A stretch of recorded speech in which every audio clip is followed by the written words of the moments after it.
James 4:10 says, "Humble yourselves before the Lord, and he will lift you up." See, the world tells us to push and to climb and to promote ourselves to get to the top. But the kingdom of God has a different set of physics, that the way to the top is down.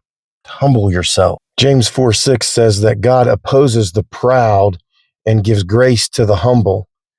And James is writing to a group of people who've been fighting and quarreling, and we should be reminded, this all stems from pride, and we should be reminded that winning the argument isn't the cure for the conflict.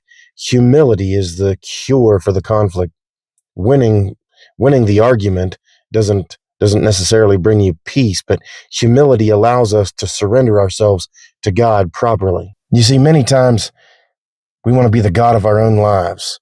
We want to have things our own way. But the command here is to humble ourselves, to humble yourself. Humble yourself and place yourself under the hand of God. J.C. Ryle might remind us that humility isn't thinking less of yourself, it's thinking of yourself less. Stop fighting against God and accept that your circumstances are his assignment. This is where you've been placed to do his will, that you would bring glory to him. Seek him in these moments. Humble yourselves and place yourself under his care. We're nearly to the end of January, and we often think that we can improve our circumstances by lifting ourselves up, by making ourselves better. The verse says, "Humble yourselves, and he will lift you up." He will lift you up in his time.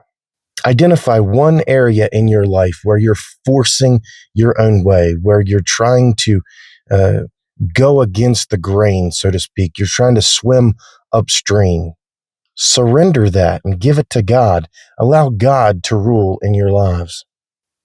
Just stop and say, "God, I accept your will," and see how this releasing that allows you to have peace in your life.